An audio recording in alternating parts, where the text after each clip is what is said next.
One of the things I do early in the morning is grab some coffee, fight the mosquitoes, and go pull some weeds. The garden's looking okay. It's got a few minor problems, got some issues here, got to figure out what's going on and deal with that. And once dealt with, move on to the next thing. So, I've got grass coming up in between some of the stones, and of course that was happening from the beginning. And some of the grass on the edges has of course decided to make itself at home in my garden. So I'm removing the runners. We'll pull it back to its little core here. There we go. These runners, with grass that does runners like this, and this is Bermuda, it will, they call them stolons, I believe that's what that's called. And that's how the grass spreads. So it can be a little bit difficult.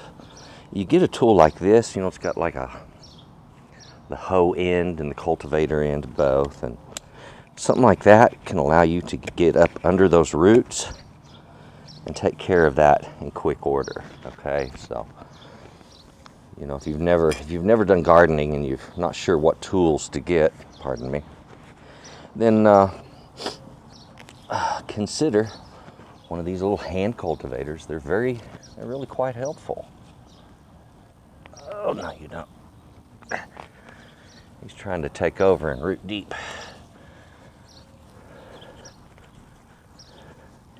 Again, that cultivator end, I just used it to loosen up the soil to extract those roots while keeping my soil behind. So there we have roots and more roots, and that just helped me to do it really quick and easy. And this is a pretty good sized clump of Bermuda grass here, so we've got a lot to clean out. There we go. So what I'm going to do is, after I get it right back to the edge of that grass, or excuse me, these stones, what I'm going to do is at that point remove the stone, lift it up, and take the grass out from under the edge of it, and that way I don't get as much grow back problem. I didn't say it wouldn't grow back, I'm just saying I won't have as much problem with it when it does it.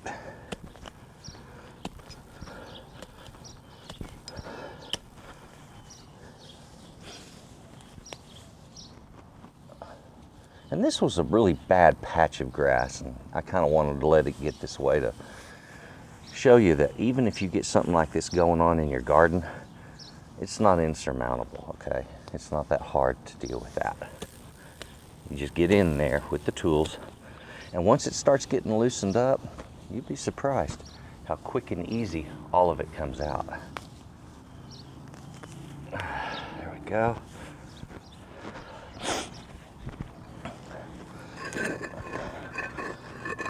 Get back to that edge. And this is where that flat hoe edge on one of these comes in handy. Keep your hands back when you use one of these. It'll allow you to get right up under that grass. There we go. Remove the whole thing.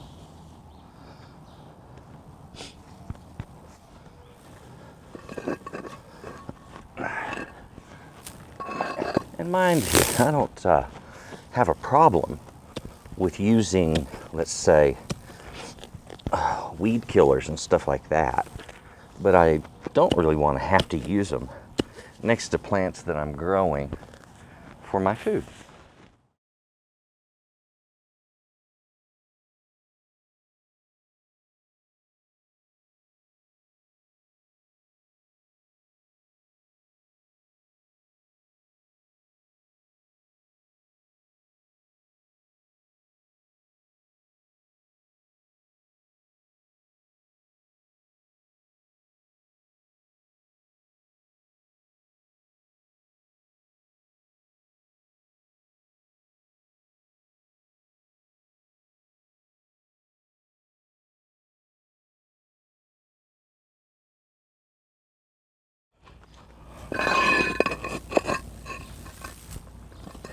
Alrighty.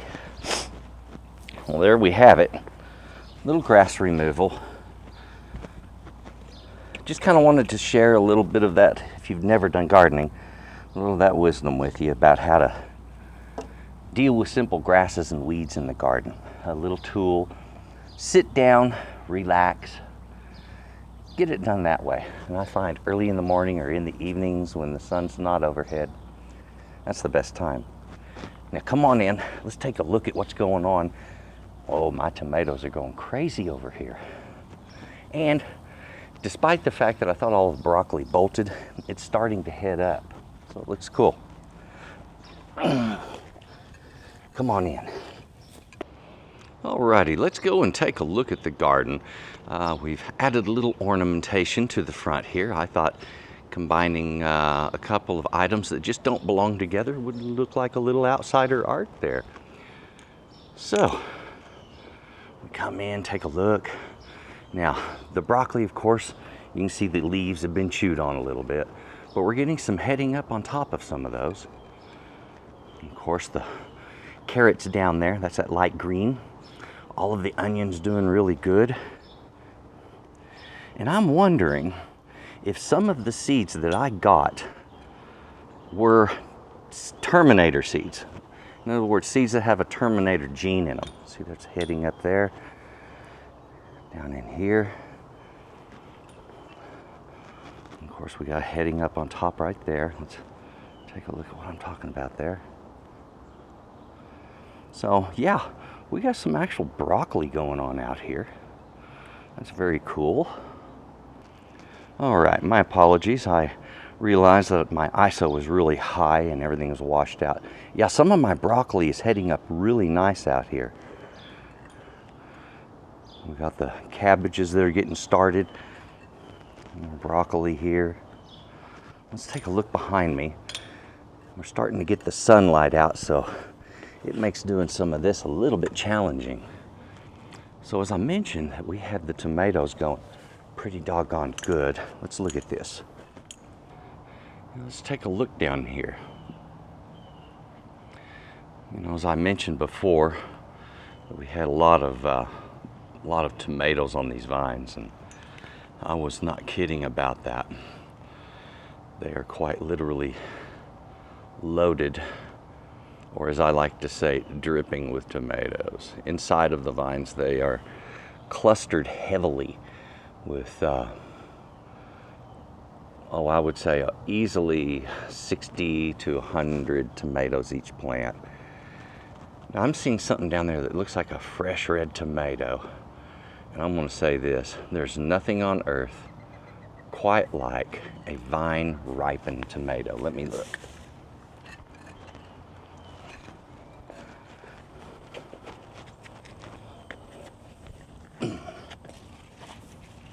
Okay, it's getting there. It's got that orangey look to it. More here. Starting to get that color. Wow. These guys are so full. Unbelievable. If I was a tomato farmer, this would be a good year. Now, the reason I wonder if I have a Terminator gene in some of my plants, some of my tomato plants, which were planted with these, are not producing. They'll flower, but they're not producing fruit. And they've been grown right with these, okay? So there shouldn't be any difference there. And there is. So I'm gonna have a discussion with my seed company and see where they were getting their seeds, because my sweet Chelsea tomatoes are not. So you look in the very background over here, our sweet Chelsea tomatoes, they're big, they really are, but not a single tomato has developed on any of those. Like I said, they've bloomed some, but I cannot get the blooms to produce. And I do not know why. It's very unusual. I'm going to try a few other things. We'll see what we get out of it. I saved my chives right down here. Got the grass out from around them. My bunching onions are looking gorgeous. Plenty of flowers on these pepper plants. I'm looking forward to chilies. I love homegrown chilies.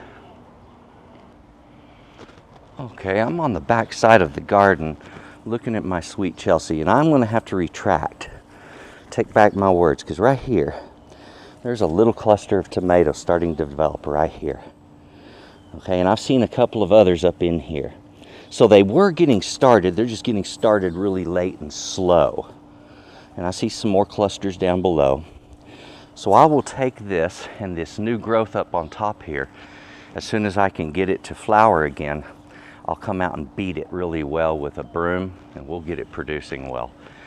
These are what's called an indeterminate tomato. You have determinates and indeterminate, and indeterminate means that there's no limit to how big they can get. They can get up to 20 feet tall. Now, I don't know how big this one will get, but it's almost as tall as I am, and I'm 5'10". All right, so it's gotten big, and it's only halfway through the growing season. I'm wondering how I'm going to end up staking off the rest of this thing. There's a lot of it there. It just keeps going up. All right, anyway, so the sweet Chelsea tomatoes are coming along, and I've got some basil down here. I need to make something with that delicious plant.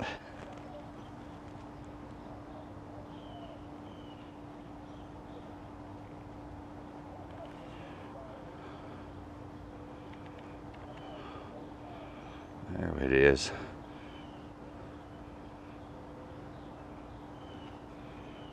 That's the back side of those big aromas that are loaded full. Now, right there, you'll see I've got some flowering going on some of my plants, like right down here, the little white flowers. That was the cilantro. And now that it has gone to seed, I can collect those seeds and I'll have coriander, okay? Yummy. Just a little bit ago, I mentioned something about a Terminator gene. This is something I'm vehemently against, all right?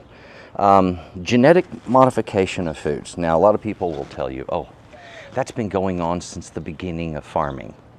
Well, yeah, farmers have been crossing crops, and crossing pollen and stuff like that for a very, very long time. What they haven't been doing is using a virus to insert a gene from another plant into one plant, or from another animal into a plant. Yeah, it's happened. And anybody that wants to argue about that, I will say flavor saver tomato. All right, perfect example of it. Blowfish genes don't belong in tomatoes. Period. It was a screw up. Now, Terminator gene, what that is some of these seed companies have genetically modified their seeds so that you use their seed, it grows, let's say, a tomato plant. The tomato plant produces beautiful tomatoes. But if you take that tomato, dry the seeds, and then plant those seeds and grow another tomato plant, that tomato plant will not produce anything. It has a gene in it that prevents it from producing. You might think, well, that's a great way to protect one's legal rights, patent rights. But you think about this, do we really want something like that getting loose in our food chain? Screwing things up in our food chain? We have a hard enough time feeding 8 billion people as it is, and we want to put something like that on our food chain? No, that ain't cool. And crossing 2 different citrus fruits to get a third, when you're cross-pollinating, that's something that nature could have done by accident, and sometimes does. But in using a virus to insert a gene from a blowfish into a tomato is nothing that Mother Nature would have done by accident. That never would have happened. Okay, so there's one type of genetic modification that's good and another kind that's bad, and I'm talking about the kind that's bad, needs to go away. All right, GMOs, bad news. And maybe sometime in the future they'll get it down where they understand it well enough and they can do a good job of it without messing things up. But right now they're experimenting too much, and then they expect us to eat the fruits of their labor, as it were. There was a time when BT corn got into the food supply. Well, you do not want BT corn getting into the food supply. BT corn, again, was another one of those wonderful things that they invented in a lab. BT meaning biotoxin. The corn is toxic to pests, but guess what? It's also toxic to humans too. Well, now the corn's great for a lot of things. You can make medication with it, you can make plastic with it, you can do a lot of stuff, but you don't want it getting into the food crop. And corn cross-pollinates. All right, let me give you an example. In Mexico, when they grow a block of corn, they will surround that block of corn with a different kind of corn, looks totally different. And that corn isn't good for eating, but it's pest resistant. And as it cross-pollinates with the other corn, it makes the whole crop pest resistant. Yeah. And so that's the natural way of doing things and doing it right. And I would say that anybody that says that Mexico doesn't know how to grow corn is somebody that's never been to Mexico. They most certainly do, and they're very good at that, and they're very good at their farming. So anyway, that's all I wanted to say about the Terminator genes. And looks like my sweet Chelsea tomatoes don't have that Terminator gene, and it looks like upon close inspection, we got some sweet Chelsea tomatoes coming. So now I've got to work on some recipes for good vegetables. Got some good stuff coming. Hey guys, thanks for watching. Look right underneath this in the description box. The links that are there, one to Texas Cooking Today, that's my recipes. More of these garden videos. Also, there's a link there to my website. Now my website's S.A.Trotter.com. I'm a photographer. I sell photography. I sell my pictures and my services. And also, I sell my recipes for Texas Cooking Today on there. There's a lot of stuff there. Do me a favor and take a look at that. I'd appreciate it very much. And folks, you have a good day. Thank you for watching. We're out in my garden today, and I wanted to show you what one of my recipes looks like. These are available on my website. They're available as a PDF that you download. This is the cinnamon rolls recipe. This has a nice picture of what you're going to make. Description tells you what you're making and gives you a good ingredients list that's easy to follow. It's bullet pointed. On the ingredients, on the instructions, they're all numbered. And you get some pictures sometimes that'll show you what you need to do. Now on this one, you get a lot of pictures because there's a lot going on in this recipe. Okay, there we go. All of these are designed to be printed this way back to back so you can put them in a book if you want and make your own book. All right, and this way you get a book that's filled with the recipes you're interested in rather than a book that has 3 or 4 recipes you're interested in and a whole bunch you've never seen before. Folks, that's the way it works. On the back, always give lines for notes. There's your free recipe. Go and get that on my website. We're worth their time. And thank you very much for taking a look at that. Thank you very much for watching Texas Cooking Today. And you folks, just have a good day, okay? Bye-bye.